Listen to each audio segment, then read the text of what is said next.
गुरुमुखो, आज का सत्संग बहुत ही लाभकारी है।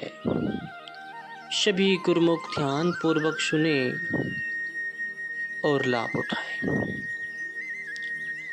गुरुमुखो, सत्संग मनुष्य के जीवन के लिए बहुत ही लाभकारी होता है। जो अपने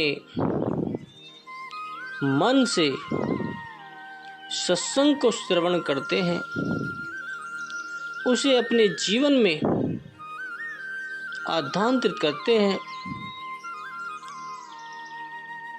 उनका जीवन निहाल हो जाता है। सत्संग मनुष्य के जीवन को बदल के रख देता है। उससे ज्ञात होता है कि इस मानव जन्म की विशेषता क्यों है और ये जन्म कैसे सफल बनाना है। गुरुमुखो, संत महापुरुष की घड़ी पल की संगति भी जीव को क्या से क्या बना देती है। पापी से पुण्य आत्मा बन जाता है। इससे बढ़कर महानता का और क्या प्रमाण हो सकता है। आरंभ में तो जीवात्मा निर्मल जल की भांति होती है। उस पर जिस संगति का प्रभाव डाला जाए वह वही रूप बन जाती है। संगति का महान प्रभाव होता है। इसलिए महापुरुषों ने जीव को बार बार कुसंगति से बचने के लिए और अच्छी संगति ग्रहण करने पर जोर दिया है। संगति का कोई साधारण प्रभाव नहीं है। थोड़ा बहुत नफा नुकसान नहीं है, बड़े भारी हानि लाभ का प्रश्न है। गुरुमुख, कि जहां जीव ने अपने आप को कुसंगति में डाला, उसी प्रकार के कर्म करके अपना जीवन बना लिया। जीव जिस प्रकार के मनुष्य के साथ बैठेगा, उसकी संगति में रहेगा, उसका असर उस पर जरूर होगा। बुरी संगत में बैठा जाएगा तो बुरे आचरण ग्रहण करेगा,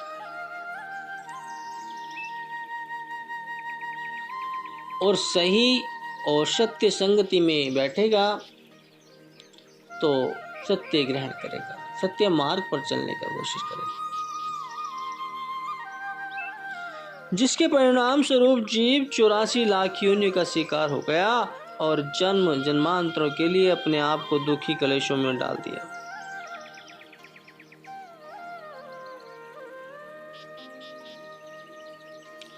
इसके विपरीत अगर जीव को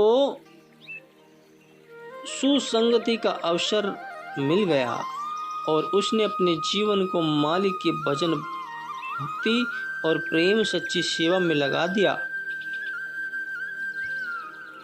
तो उसका परिणाम भी सबको विदित होगा, ज्ञात होगा कि ऐसे मनुष्य जो सत्संग में रह करके सदाचारी, भक्तिवान और मालिक के सच्चे प्रेमी बन जाते हैं, वे केवल अपना जीवन ही सुखमयी और आनंद में नहीं बना लेते, बल्कि अपनी संगति में आने वाले हजारों लाखों को भी सच्चा सुख और आनंद प्रदान कर देते। इसलिए महापुरुषों ने कुसंगति से बचने के लिए और सुसंगति को ग्रहण करने के लिए वचन फरमाए हैं कि कबीर संगत साध की, जो की भूसी खाए, खीर खांड भोजन मिले, साकट संग न जाए। अर्थात कुसंगति का इतना भयंकर दुष्परिणाम होता है कि परम संत श्री कबीर साहब जी चेतावनी देते हैं कि यदि दर्जनों के संग में स्वादिष्ट, बढ़िया और मन को लुभाने वाला पदार्थ भी मिले तो त्याग दो। और संतों की संगति में यदि भूखा भी खाना पड़े और भूखा भी रहना पड़े अथवा भूसी से शुद्धा शांत करनी पड़े तो वह भी स्वादिष्ट पदार्थों से कहीं बढ़कर है। दर्जन अथवा कुसंग अर्थात नीच, हीन, कुलुषित प्रवृत्ति के लोगों की संगति से मिलेगा ही क्या? कलह, कल्पना, क्लेश, चिंता तथा दुख की वृद्धि। वे स्वयं को तृष्णा, हिंसा, लोभ, क्रोध आदि की ज्वाला में जला रहे हैं, तो उनकी संगति से फल भी उसी अनुरूप ही मिलेगा। यदि सुख की वास्तविक चाह हृदय में है तो सत्पुरुषों के कथन है कि नहीं शीतल है चंद्रमा, हिम नहीं शीतल होए, कबीर शीतल संत जन, राम शनि ही सोए। साध नदी जल प्रेम रस, तहाँ पर छोलो अंग, कहे कबीर निर्मल भया, साधु जन के संग। अर्थात हृदय की वेदना अथवा जीव की आंतरिक ज्वाला को चंद्रमा और बर्फ की शीतलता प्रदान नहीं कर सकती।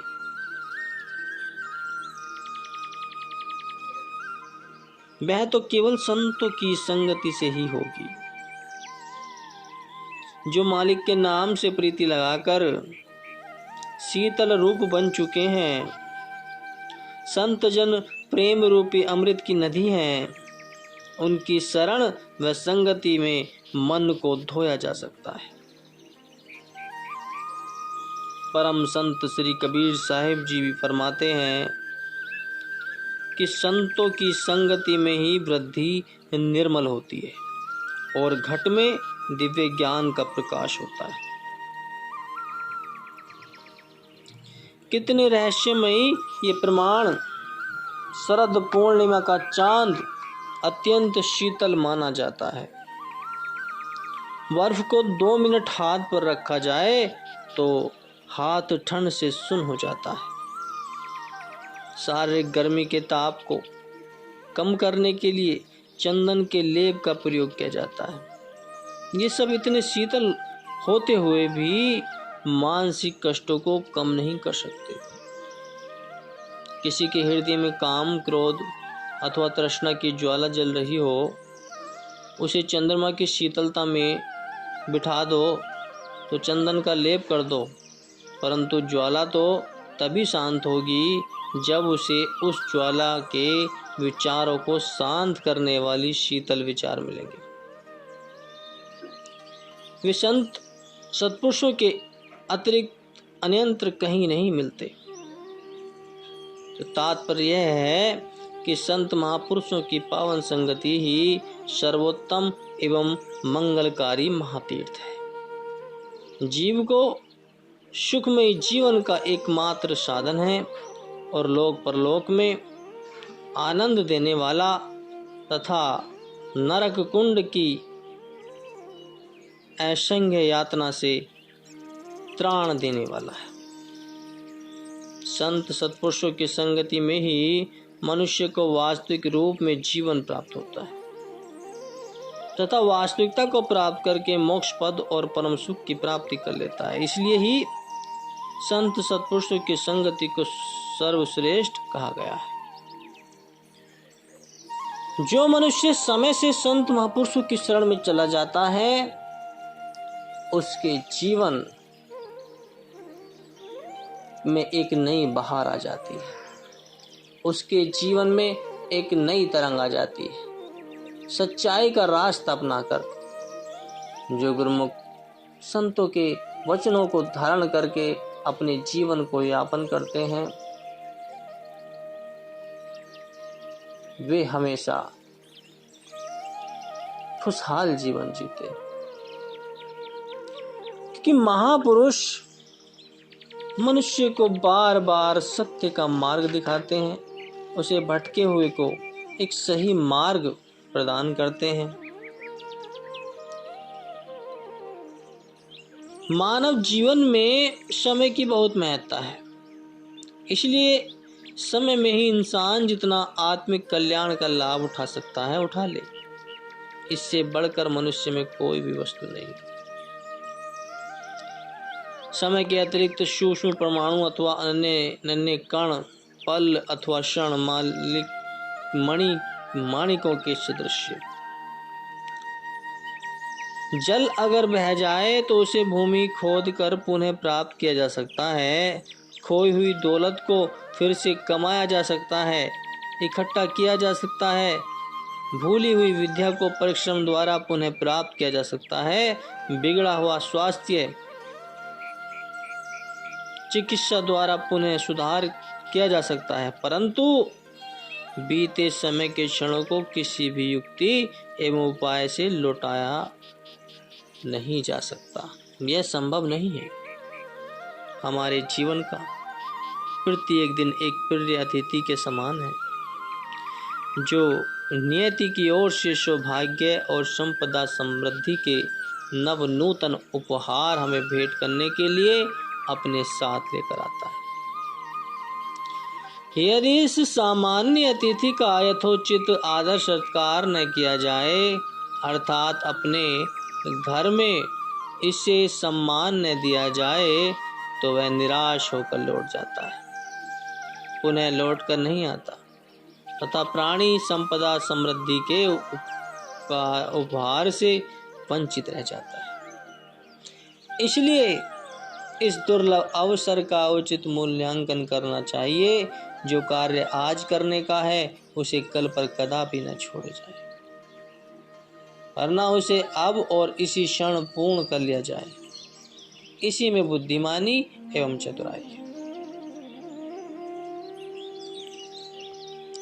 यह तो सबने सुना ही होगा कि जब लंका का राजा रावण मृत्युशैया पर पड़ा करवटें ले रहा था, तब भगवान श्री रामचंद्र जी ने अपने अनुज लक्ष्मण को बुलाकर कहा कि लक्ष्मण, रावण प्रकांड पंडित और विज्ञानी, उसके अंतिम क्षणों में उसके निकट जाओ तथा उससे कोई मूल्यांकन शिक्षा ग्रहण करो।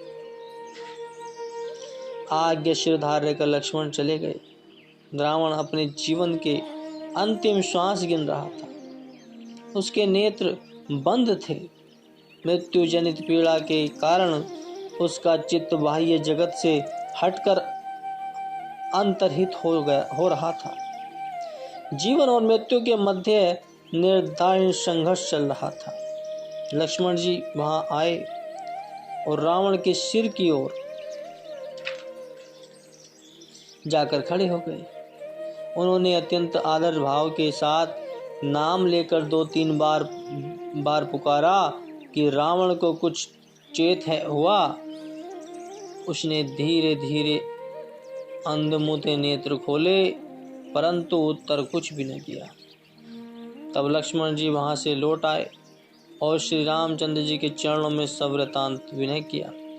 तो श्री रामचंद्र जी ने कहा कि हे लक्ष्मण, तुमने किस प्रकार से विनय की थी? लक्ष्मण जी ने उत्तर दिया, मैंने रावण के सिर की ओर से खड़े होकर सतुपदेश के लिए याचना की।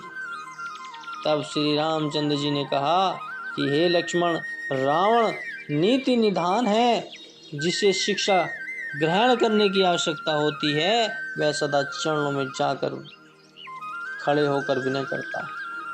तुमने नीति के विरुद्ध काम किया, वह तुम्हें शिक्षा कैसे प्रदान करता? अब जाओ और पैरों की ओर खड़े होकर सतुपदेश के लिए विनय करो। तब लक्ष्मण जी उसके पैरों की तरफ से आ खड़े होकर हुए तथा उन्होंने संसार के सुविख्यात एवं आदित्य पंडित को करबद्ध प्रणाम किया। तो रावण ने कर्राती हुई कंपित आवाज में प्रश्न किया, कहो जितेंद्र, क्यों कर आगमन हुआ है? तो लक्ष्मण जी ने पुनः हाथ जोड़कर रावण के आगे शीश नवाए किया और कहा, महाराज आप बड़े गुणी और ज्ञानी एवं विद्वान हैं, कृपया मेरे लिए कुछ सतुपदेश फरमाइए। तो रावण के तन के अंग प्रत्यंग में जोड़ जोड़ में मृत्यु समय की पीड़ा बढ़ी जा रही थी। तो मारे पीड़ा के उसने कहकर दीर्घ श्वास लिया तथा रुक रुक कर धीरे धीरे बोला कि वीर लक्ष्मण, तुम ऐसे समय आए जबकि मेरे प्राण लंबे समय पर नहीं टिक पाएंगे और मेरे प्राण लौ पर अटके हैं। इस प्रकार मुझ में बोलने की सामर्थ्य नहीं, तथापि तुम चलकर आए हो, इसलिए तुम एक मूल्यांकन तथ्य बतलाता हूँ। यदि इसे स्मरण रखोगे तो अत्यंत लाभप्रद होगे। वह तथ्य की बात यह है कि आज के कार्य को कल पर कदापि न छोड़ना, अन्यथा बाद में पश्चाताप करना पड़ेगा। रावण को बोलने में अत्यंत कठिनाई हो रही थी, फिर भी उसने साहस बटोर कर मध्य स्वर में कहा कि मुझे ही देख लो कि मैं शारीरिक बल एवं पराक्रम के साथ साथ विद्या और कला की उत्तम शक्तियों से भी परिपूर्ण था। सारी शक्तियां मुझे प्राप्त थी।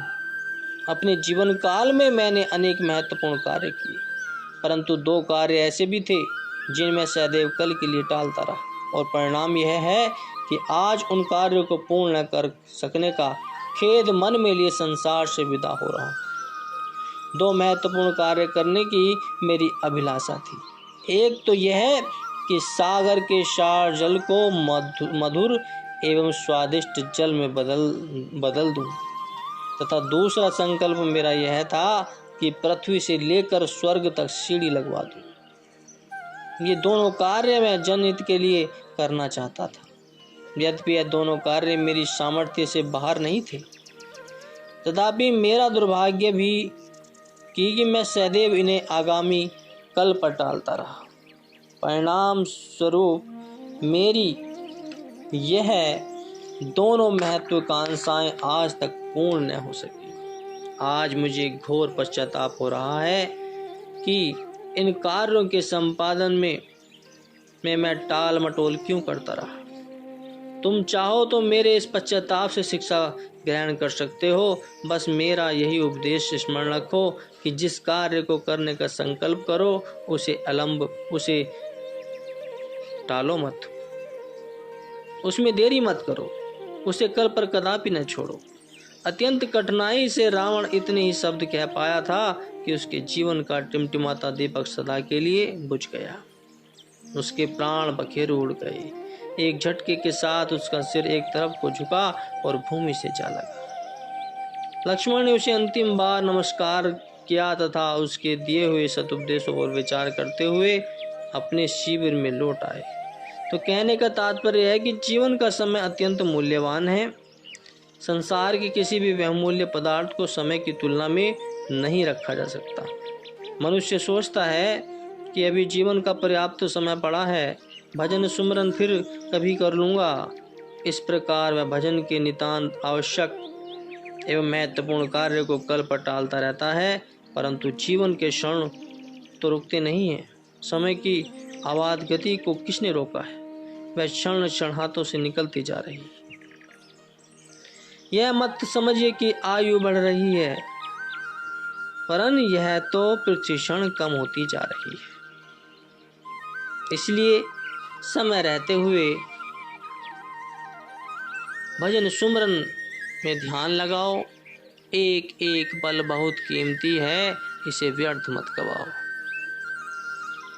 जिसने इस समय को पहचान लिया, इसकी कीमत को जान लिया, उसे परमात्मा प्राप्ति में के लिए कोई नहीं रोक सकता। बोलो जयकारा, बोल मेरे श्री गुरु महाराज जी की जय।